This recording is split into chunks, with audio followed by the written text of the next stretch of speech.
El sonido del llavero golpeando la puerta fue lo primero. No eran las llaves de Alejandro. Eran las de Sergio. Yo estaba aún en el sofá, el pelo húmedo, la copa de vino a medio terminar, y el silencio tan espeso que se podía cortar.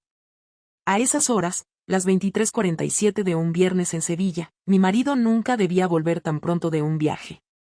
Y, sin embargo, escuché su voz en el pasillo antes de poder reaccionar. El tiempo se contrajo. En la mesa seguía el segundo vaso de vino. En el aire, el perfume de un hombre que no era el suyo. Y en el dormitorio, la camisa de Sergio todavía colgada del respaldo de la silla, con los botones abiertos como una prueba viva. No hubo tiempo para esconder nada.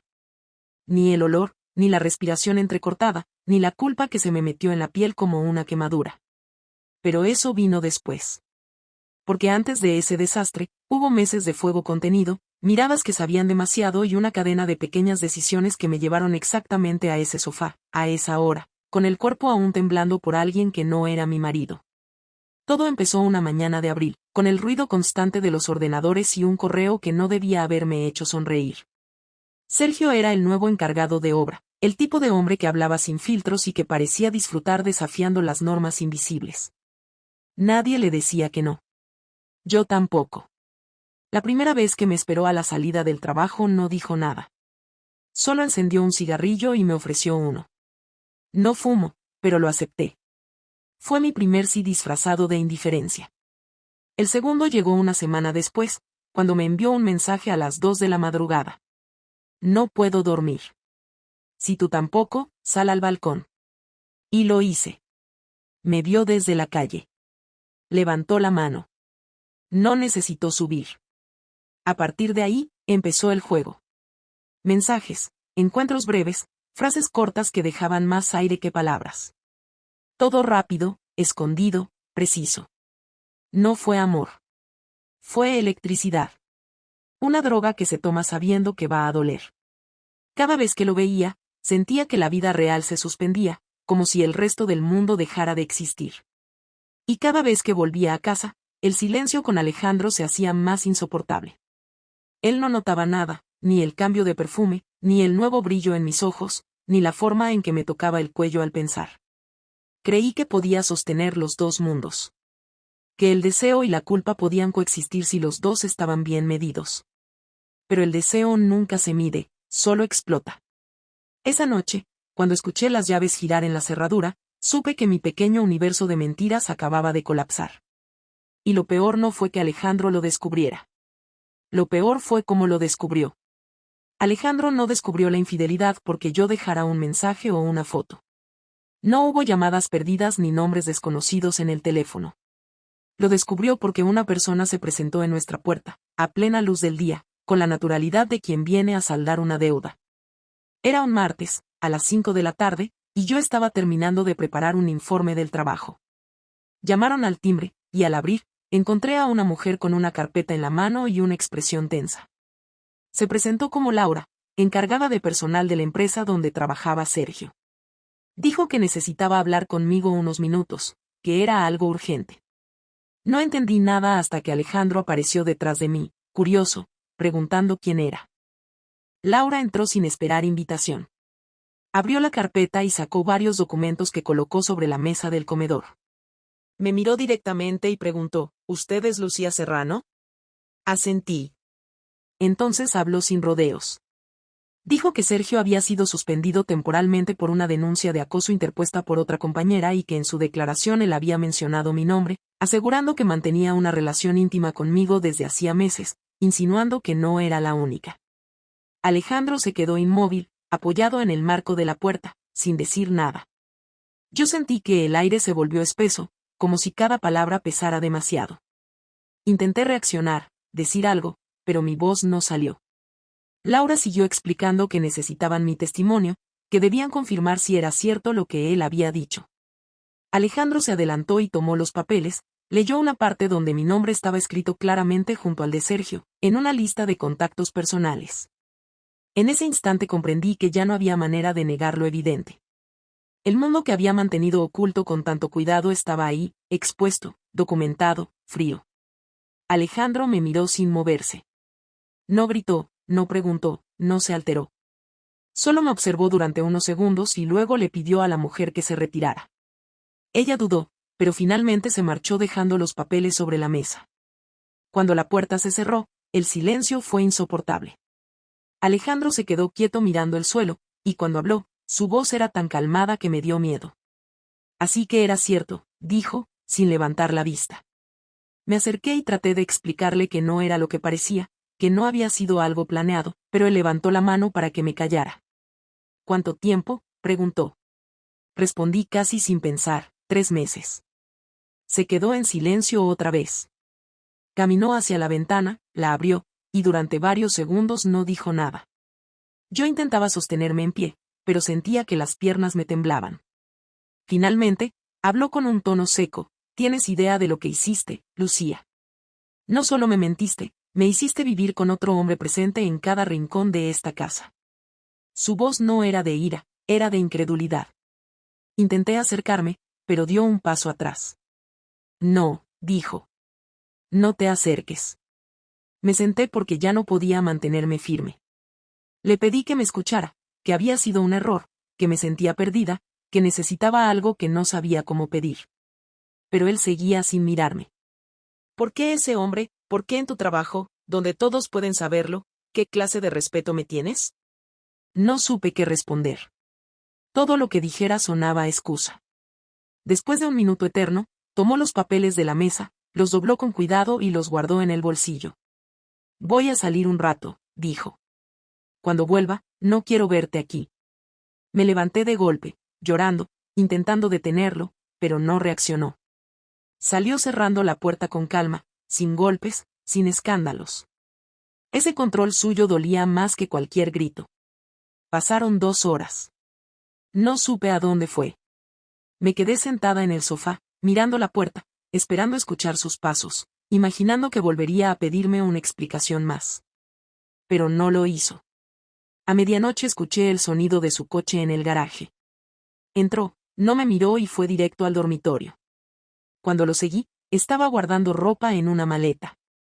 Le pedí que no se fuera, que necesitaba hablar, pero él solo dijo, ¿no te das cuenta de que ya lo dijiste todo?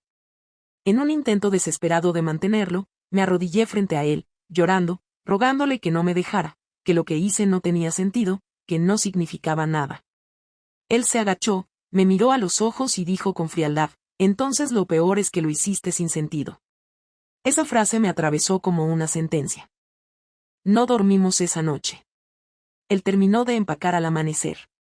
Antes de salir, dejó las llaves sobre la mesa y añadió, no te preocupes, no voy a hacer un drama. No soy como tú. Me quedé allí, sin saber si debía seguirlo o dejarlo ir. Cuando la puerta se cerró, la casa se volvió irreconocible. Durante los días siguientes no supe nada de él. Intenté llamarlo, escribirle, pero no respondió. En la empresa, todos sabían algo. Nadie me lo decía directamente, pero las miradas bastaban. Sergio también había desaparecido. Más tarde supe que había sido despedido y que se marchó de Sevilla. Yo me quedé con la humillación, con la culpa y con un silencio que no sabía cómo romper. Una semana después, Alejandro me envió un mensaje corto, hablaremos pronto. Ese mensaje me devolvió algo de esperanza, aunque sabía que nada volvería a ser igual. No me imaginaba que lo que estaba planeando sería mucho más que una simple conversación. Aquella tarde en que todo se reveló, comprendí que el descubrimiento no siempre llega por descuido, a veces llega por accidente, pero un accidente que alguien provoca sin saber que está firmando el fin de todo. Yo había perdido el control de mi historia y ni siquiera me había dado cuenta. Y lo peor era que aún no había visto lo que Alejandro realmente pensaba hacer conmigo. Alejandro regresó exactamente 10 días después. No avisó, no llamó, no escribió más allá de aquel mensaje. Eran las 7 de la tarde y yo estaba en la cocina, sin música, sin televisión, con la casa en el mismo estado en que la había dejado. Cuando escuché el sonido de la llave, me quedé paralizada. Entró despacio, sin mirar alrededor, con una calma que resultaba insoportable. Llevaba una camisa blanca y la misma expresión que el día que se fue. Dejó las llaves sobre la mesa, se quitó el reloj y me observó como si no me hubiera visto nunca. ¿Has pensado en lo que hiciste?, preguntó, sin moverse del lugar. He pensado en todo, respondí, y en cada día desde que te fuiste. Eso no significa nada si no puedes explicarlo, dijo mientras se acercaba. Quiero que me lo digas sin rodeos. Quiero entender por qué. Tomé aire, intenté mantener la voz firme, pero temblaba. No lo planeé, Alejandro. No fue algo que buscara. Todo se fue dando poco a poco, y cuando me di cuenta ya había cruzado un límite. Eso no es una explicación, Lucía, replicó. Eso es una descripción de tus acciones. Te pedí un motivo. Se acercó más, hasta quedar a menos de 1 metro. Su mirada era tan fija que me costaba sostenerla. No me sentía vista, dije. Me sentía invisible aquí, en esta casa, en nuestra rutina. Y no lo justifico, pero eso me llevó a cometer una estupidez. Así que lo hiciste porque no te sentías vista. Rió sin humor. Creí que el respeto no dependía de la atención, sino de la persona que uno es. No supe qué responder. Cada palabra que intentaba decir se deshacía en mi cabeza antes de salir. No fue por falta de respeto, dije al fin, fue por vacío. Y me equivoqué. No quiero defenderlo. Claro que lo defiendes, dijo él. Cada palabra tuya intenta suavizar lo que hiciste. No se trata de ese hombre, se trata de ti. Elegiste mentirme durante 3 meses, dormir conmigo mientras pensabas en otro. No lo hiciste por un vacío, lo hiciste porque querías hacerlo. Me quedé callada. No tenía argumentos. Él seguía hablando, con una frialdad que dolía más que cualquier grito. ¿Sabes lo que es despertarse y darse cuenta de que tu mujer llevaba una doble vida? No un mensaje oculto, no una sospecha, sino pruebas, nombres, fechas. Lo peor es que no tuve que buscar nada. Todo vino solo. Ni siquiera pude prepararme para odiarte. No quiero que me odies, dije casi en un susurro, quiero que me escuches. Ya te escucho, respondió, pero no sé si sirve de algo. Se sentó en la silla frente a mí. No se movió por varios segundos. Luego preguntó. ¿Lo querías? No. ¿Te acostaste con él más de una vez? Sí. ¿Aquí? No. ¿Dónde? En un hotel, cerca del trabajo. ¿Quién pagaba? Él. Alejandro asintió lentamente, como si estuviera tomando nota de cada palabra. No me mientas, Lucía. No lo hago. ¿Y cuándo pensabas decirme algo? Nunca pensé en decírtelo, y eso es lo que más me avergüenza. Se levantó y empezó a caminar por el salón. Miraba los muebles, las fotos, el reloj de pared, todo como si estuviera inspeccionando un escenario. Veo este lugar y no entiendo cómo podías volver aquí como si nada, dijo. Cocinar, sonreír, dormir conmigo. ¿No sentías asco de ti misma? Sí, respondí sin pensarlo, y lo sigo sintiendo. Se giró hacia mí. Entonces dímelo con claridad. ¿Te arrepientes porque te descubrí o porque me hiciste daño? Por las dos cosas, dije, pero sobre todo porque te fallé. No me digas que me fallaste, dime que elegiste traicionarme, dijo mientras golpeaba la mesa con la mano. Las cosas se nombran por su nombre. El sonido fue seco, fuerte. Me sobresalté. Él respiró hondo y continuó con un tono más bajo. Durante 10 años hice lo posible por darte estabilidad. No soy perfecto, pero nunca te mentí. Tú decidiste mentirme por placer o por aburrimiento, no me importa cuál. Lo que me interesa ahora es saber si tienes algo más que confesar. No hay nada más. No quiero sorpresas después. No las habrá. Nos quedamos en silencio varios minutos. El reloj marcaba los segundos con una precisión incómoda. Alejandro se acercó otra vez, esta vez más tranquilo. No te voy a golpear, no voy a insultarte, no voy a gritarte. No soy de esos hombres. Pero tampoco voy a perdonarte. Eso no significa que haya terminado contigo, aún no. ¿Qué quieres decir con eso? Pregunté con miedo. Que antes de decidir qué haré, quiero que entiendas lo que destruiste. Y para eso voy a hacerte pasar por lo mismo. No comprendí del todo lo que quiso decir. Pensé que hablaba en sentido figurado, pero su expresión era tan seria que no supe cómo interpretarla. Alejandro, te lo ruego, no hagas nada que empeore esto. No necesito empeorarlo. Ya lo hiciste tú. Solo voy a equilibrarlo. Se fue esa noche sin dar más explicaciones. Cerró la puerta despacio y dejó la casa igual que antes, salvo por la tensión que había llenado cada rincón. No dormí. Pasé la madrugada imaginando que planeaba, si volvería, si lo perdería para siempre o si estaba preparando algo que no podía anticipar. Al día siguiente me llamó mi amiga Elena desde el trabajo para decirme que Alejandro había pasado por allí. No sabía con qué propósito. Solo dejó un sobre y pidió que me lo entregaran. Dentro había una sola hoja con su letra. No pienso discutir más. Quiero que vengas mañana a las 6 al lugar donde empezó todo. Si no apareces, sabré que esto no significa nada para ti. Sabía perfectamente a qué lugar se refería. El hotel. Guardé el papel en el bolso, incapaz de decidir si debía ir o no. No tenía claro si esa cita era un intento de cerrar la historia o el inicio de algo peor. Esa noche comprendí que el verdadero castigo no era perderlo, sino esperar su próximo movimiento sin saber qué era. Llegué al hotel exactamente a las 6. El mismo de siempre, el mismo vestíbulo, las mismas luces artificiales y el mismo olor a desinfectante barato. No había estado allí desde la última vez con Sergio, y cada detalle me resultaba insoportable. Alejandro estaba sentado en uno de los sillones del fondo, con un sobre en la mano y una expresión que no supe descifrar. Me vio entrar, se levantó sin prisa y se acercó a la recepción.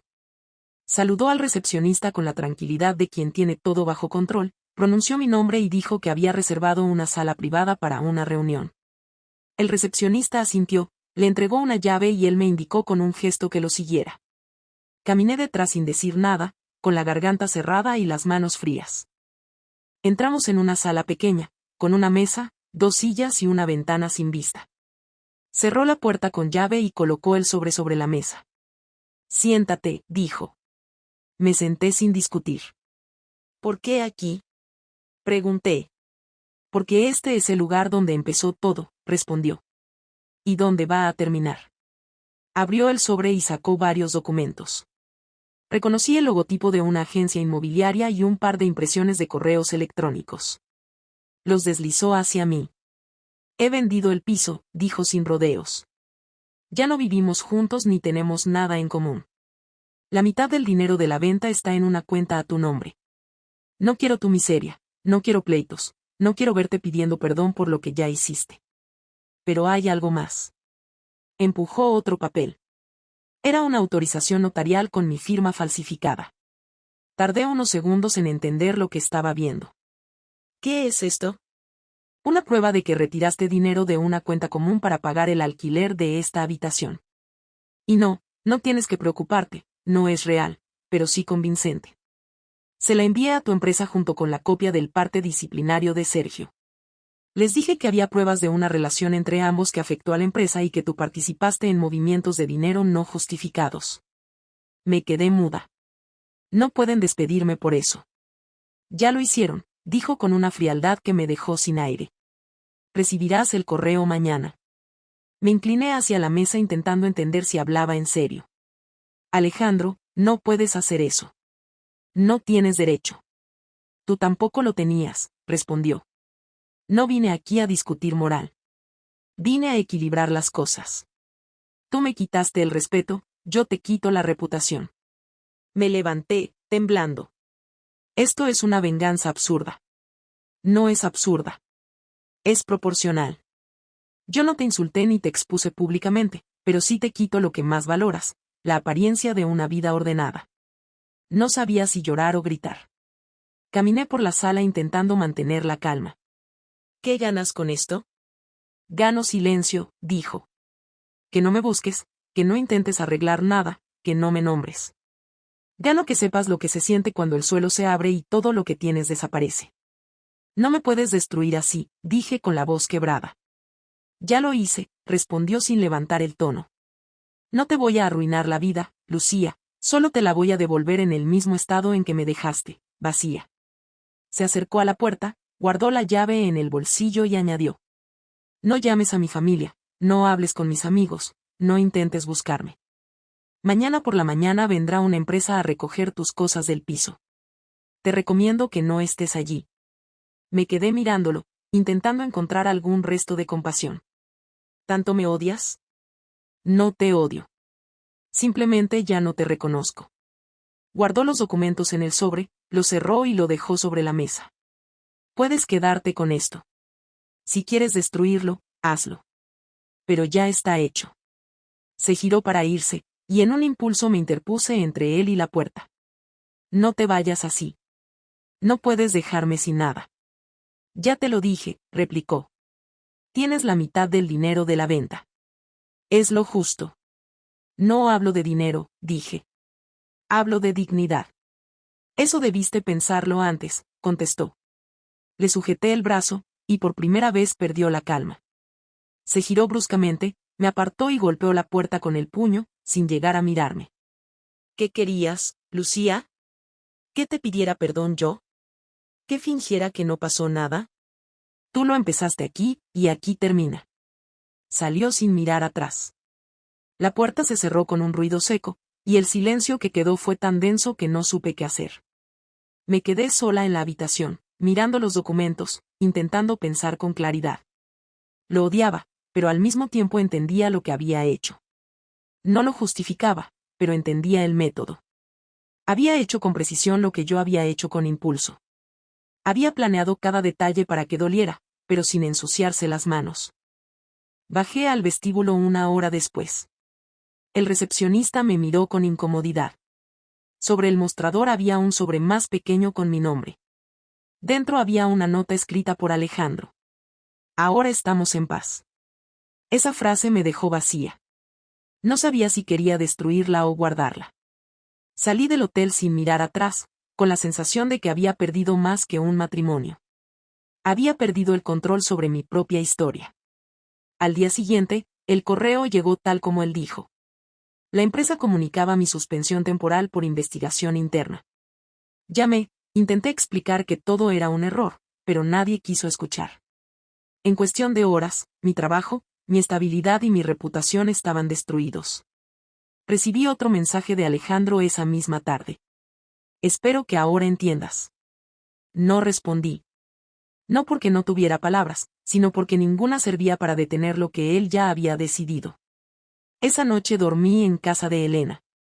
No pude cerrar los ojos. Repasaba cada momento, cada elección, cada frase que lo llevó a esto. No me sorprendía su inteligencia, sino su precisión. No había hecho nada ilegal, solo había empujado las piezas necesarias para que el resto cayera por su propio peso. Y así fue como comprendí que la venganza no siempre es ruido, a veces es método. Alejandro no me gritó, no me golpeó, no me humilló públicamente, pero logró que todos los lugares donde yo tenía algo de valor se convirtieran en ruinas. Y mientras yo trataba de entender cómo reconstruirme, él ya había cerrado la puerta para siempre. Pasaron 3 semanas antes de que me atreviera a buscarlo.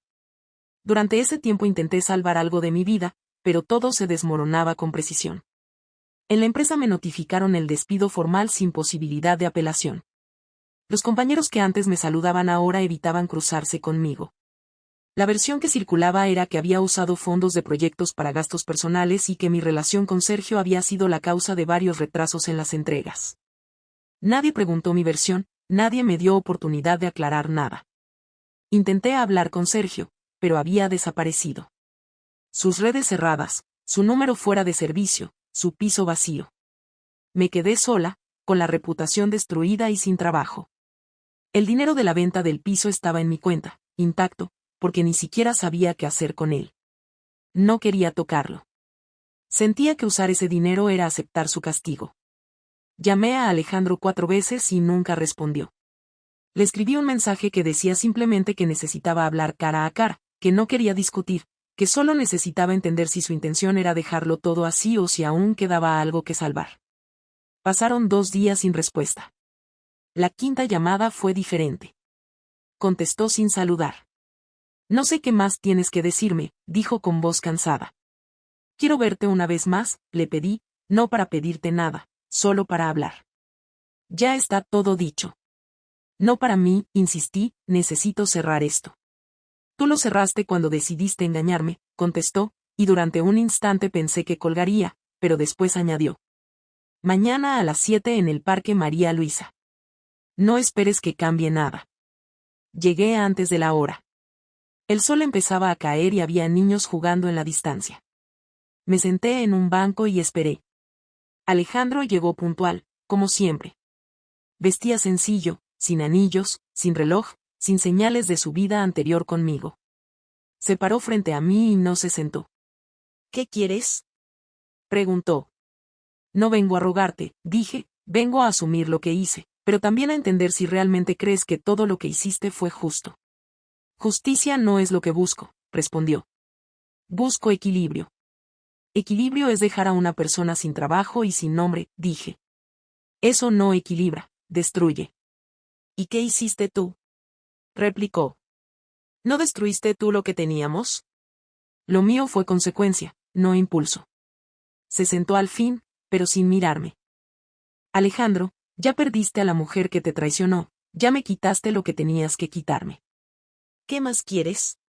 Nada, dijo. Por eso estoy aquí. Lo observé en silencio. Su rostro no mostraba odio, pero tampoco compasión. Te pedí verte porque necesitaba decirte algo, continué. No te pido que me perdones, pero quiero que sepas que entiendo lo que hice. No fue por falta de amor, fue por falta de atención, y no de la tuya, sino de la mía hacia lo que tenía. No valoré nada, no me di el daño. Pensé que podía controlarlo. Me equivoqué. Llegas tarde, dijo. Lo sé, pero necesito decírtelo igual. Si algo te queda de respeto hacia mí, escúchame hasta el final. Asintió apenas, y yo seguí hablando. No quiero limpiar mi imagen ni recuperar lo que tenía, solo quiero que entiendas que estoy pagando por lo que hice. No necesito que tú sigas castigándome. Lo que me hiciste fue suficiente. Me quitaste lo que me sostenía, y ya lo entendí. Pero si sigues queriendo que me quede en el suelo, entonces ya no eres el hombre que conocí. Él respiró hondo antes de responder. No te hice nada que la ley no permitiera. No hablo de leyes, dije, hablo de humanidad. Guardó silencio unos segundos. ¿Sabes qué es lo peor?, preguntó al fin. Que intento recordar cuándo fue la última vez que te miré y sentí que eras mía, y no lo recuerdo. Y eso me hace pensar que todo lo que tuvimos ya estaba muerto antes de que me engañaras. Entonces no lo hagas peor de lo que ya fue, dije. Si todo estaba muerto, déjame enterrarlo sin seguir hundiéndome. Me miró por primera vez. No te hundas, Lucía. Levántate. No lo harás conmigo, pero levántate. Eso intento, respondí, pero no es fácil hacerlo cuando alguien te arranca todo. Te quité lo que podía tocar, dijo.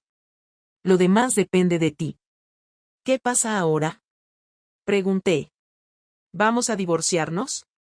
Ya inicié el trámite. Recibirás los papeles en unos días. ¿Y después? Después nada. Seguimos con nuestras vidas. No te deseo mal, pero tampoco te deseo cerca. Asentí sin saber si debía llorar o mantenerme firme. ¿Alguna vez podrás perdonarme? No. Pero eso no significa que te odie. Significa que aprendí a no necesitarte. Nos quedamos en silencio. Un grupo de niños pasó corriendo frente a nosotros. Alejandro se levantó primero. Te deseo que encuentres algo que te haga responsable de ti misma, dijo mientras guardaba las manos en los bolsillos. Y espero que algún día puedas recordar todo esto sin mentirte. Cuando empezó a caminar, lo seguí con la mirada hasta que desapareció detrás de los árboles. No intenté detenerlo. No había nada más que decir. Me quedé en el banco durante casi una hora, sin moverme. Pensaba en cada frase, en su tono, en su calma. No había gritado, no había discutido, no había buscado reconciliación. Había venido a cerrar. Esa noche, al volver al piso temporal que había alquilado, abrí la cuenta y transferí la mitad del dinero a su número de cuenta. No por culpa, sino porque no quería quedarme con algo que no me correspondía. Envié un mensaje que decía, ya no te debo nada. Ahora sí estamos en paz. No contestó. Me senté en la cama vacía y por primera vez sentí una sensación de cansancio absoluto. No rabia, no tristeza, solo agotamiento. Ya no había más cartas que jugar, ni disculpas que repetir. Todo lo que había sido mi vida estaba detrás, y frente a mí solo quedaba la tarea de seguir. Sabía que no podía reconstruir mi reputación de inmediato, pero al menos podía empezar a recuperar mi capacidad de decidir. Entendí que la conversación con Alejandro no había sido un intento de recuperar algo, sino de aceptar la pérdida sin fingir. Había querido enfrentarlo para escuchar que no había marcha atrás, y lo había conseguido. Cuando apagué el teléfono, no sentí alivio, pero tampoco desesperación. Solo claridad. Todo lo que quedaba ahora dependía únicamente de mí, sin excusas, sin terceros, sin pasado que esconder. Y aunque todavía me dolía pensar en él, su voz, sus frases, sus ojos fríos, sabía que el daño estaba hecho y que la única forma de seguir era aceptarlo sin buscar justificaciones. Esa fue la última conversación que tuve con Alejandro. Nunca volvimos a vernos ni a escribirnos. Y aunque su venganza me dejó marcada, esa noche comprendí que lo peor ya había pasado, porque él había cerrado la puerta, y esta vez era yo quien debía decidir si me quedaba frente a ella o si empezaba a caminar en otra dirección. Los días posteriores fueron lentos y vacíos, pero no en el sentido poético de la palabra, sino en el más literal. No había rutinas, ni horarios, ni personas que esperaran algo de mí. Despertaba sin un objetivo y eso, más que tristeza, me producía una sensación de inutilidad. Vivía en un estudio pequeño cerca de Nervión, un lugar alquilado sin compromiso, con muebles usados y sin fotos en las paredes. Los primeros días no salía más que para comprar comida y volver rápido. No tenía trabajo, ni ganas de hablar con nadie. Elena me llamaba con frecuencia, pero la mayoría de las veces no contestaba. Cuando lo hacía, me preguntaba cómo estaba, y yo respondía que bien, aunque no era cierto. Una mañana abrí el correo y vi un mensaje del juzgado confirmando el divorcio. El trámite se había completado sin objeciones. No hubo juicio, ni discusión, ni nada que resolver. Todo estaba en orden. En el mismo mensaje aparecía un número de cuenta en el que figuraba la devolución que yo había hecho. Alejandro no la había aceptado. Había enviado el dinero de vuelta con una nota que solo decía, haz con él lo que quieras. No supe si era un gesto de indiferencia o de cierre definitivo. Decidí usar una parte de ese dinero para pagar las deudas que había acumulado durante el mes sin trabajo. Luego busqué empleo en lugares donde nadie conociera mi historia. No era fácil, porque el informe laboral manchado por aquella falsa acusación seguía apareciendo. En varias entrevistas me preguntaron por qué había salido de mi empresa anterior, y mentir me resultaba más humillante que admitir la verdad. Terminé aceptando un trabajo de atención telefónica en una empresa de seguros. No era lo que había imaginado para mi vida, pero me servía para mantenerme ocupada. Los días se fueron ordenando lentamente. Trabajaba, volvía al piso, cocinaba algo rápido y dormía. Sin llamadas, sin visitas, sin conversaciones que pudieran remover lo que intentaba dejar atrás. Empecé a escribir una lista de lo que había perdido, no como un ejercicio de autocompasión, sino para poner en orden lo que realmente significaba aquella experiencia. En esa lista aparecían nombres, lugares, hábitos, pero también actitudes, la necesidad de control, la búsqueda constante de aprobación, la forma en que me acostumbré a mentir sin culpa. Cada palabra me servía para entender que la traición no había sido un accidente, sino el resultado de una acumulación de decisiones pequeñas y cobardes. Un mes después del divorcio, recibí un mensaje de Sergio. No decía mucho, solo que estaba viviendo en Madrid, que todo había salido mal para él también, que quería disculparse. Lo borré sin responder. No porque le guardara rencor, sino porque no tenía nada que decirle. Lo nuestro había sido una historia sin propósito, y seguir hablándole solo alargaría algo que nunca debió empezar. Esa fue la primera vez que sentí que realmente había terminado con todo. Una tarde, mientras revisaba papeles antiguos, encontré una carpeta con documentos de la venta del piso. Entre ellos había una copia de la carta que Alejandro me había dejado en el hotel, aquella que decía ahora estamos en paz. La leí varias veces y me di cuenta de que durante meses había interpretado esa frase como un castigo, cuando en realidad era un aviso. Él no buscaba mi sufrimiento, buscaba salir limpio de una historia que no merecía seguir manchando su vida. Lo entendí demasiado tarde, pero entenderlo no cambiaba los hechos, solo los colocaba en su sitio. Poco a poco empecé a recuperar el contacto con algunas personas que no habían formado parte directa del escándalo. Acepté invitaciones a cenas, respondí mensajes, volví a sonreír sin tener que explicar el motivo. No era felicidad, era funcionalidad. Había aprendido a no esperar comprensión de los demás, sino responsabilidad de mí misma. Comprendí que el perdón no es un favor que se pide, sino una consecuencia que se gana con hechos, y que en mi caso ya no había nadie que tuviera que perdonarme más que yo. Una noche de domingo, salí a caminar sin destino y terminé frente al edificio donde solíamos vivir. Las luces del salón estaban apagadas, pero en el buzón todavía figuraba el nombre de Alejandro. Me quedé unos minutos observando, sin intención de entrar ni de llamarlo. No quería volver, ni recuperar nada. Solo necesitaba comprobar que ese capítulo existió de verdad, que no era un mal sueño. Me fui con la certeza de que ya no tenía nada que buscar allí. Al volver a casa, encendí el ordenador y escribí un correo breve. No tenía destinatario específico. Solo decía, acepto lo que pasó, asumo lo que hice y no busco justificarlo. Si algún día esto llega a quien deba leerlo, sabrá que ya no hay rencor, solo hechos. No lo envié. Lo guardé en borradores y lo dejé ahí. Era suficiente. Con el tiempo aprendí que los errores no desaparecen, solo dejan de doler cuando dejan de repetirse. Mi relación con Alejandro terminó con una herida que no se cierra, pero también con una claridad que nunca había tenido. Comprendí que la infidelidad no destruye solo una pareja, sino la percepción que uno tiene de sí mismo. Yo había querido ser alguien diferente y terminé perdiendo incluso lo que ya tenía. Ahora, al menos, sabía que no volverá a ser. Cuando cumplí 6 meses sola, me cambié de ciudad. Conseguí un trabajo modesto en una empresa pequeña de logística en Málaga. Nadie conocía mi historia, y eso me permitió empezar desde cero.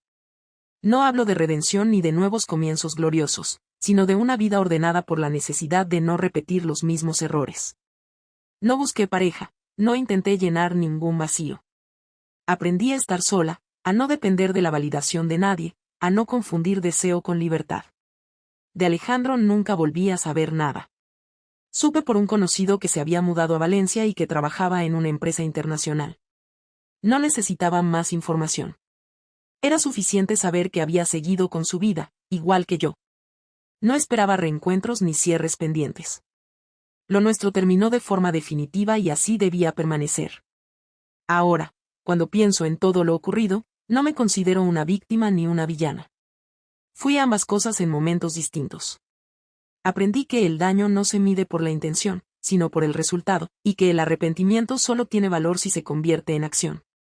Mi vida no mejoró de manera espectacular, pero dejó de ser una cadena de impulsos sin control. Si alguna vez vuelvo a mirar hacia atrás, no lo haré con nostalgia, sino con la claridad de quien sobrevivió a sus propias decisiones. Y aunque no haya nadie esperando escuchar mi versión, al menos sé que ya no necesito justificarla. Porque, por primera vez en mucho tiempo, lo que tengo, poco o mucho, es mío y solo mío.